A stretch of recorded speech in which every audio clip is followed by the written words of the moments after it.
بسم اللہ الرحمن الرحیم۔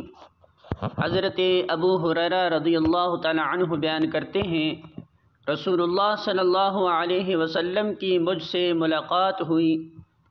میں اس وقت جنبی تھا، پس آپ صلی اللہ علیہ وسلم نے مجھے ہاتھ سے پکڑا تو میں نے آپ کے ساتھ چلنا شروع کیا، حتیٰ کہ آپ صلی اللہ علیہ وسلم بیٹھ گئے تو میں وہاں سے چپکے سے اٹھا اور گھر آ کر غسل کر کے پھر خدمت میں حاضر ہوا تو آپ صلی اللہ علیہ وسلم وہیں تشریف فرما تھے۔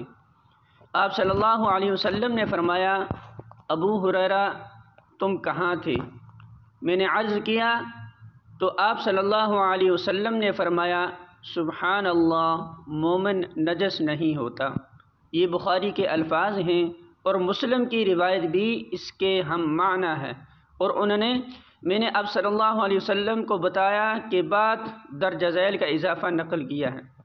جب آپ صلی اللہ علیہ وسلم مجھے ملے تو میں جنبی تھا، پس میں نے غسل کیے بغیر آپ صلی اللہ علیہ وسلم کے ساتھ ہم نشین ہونا ناپسند کیا۔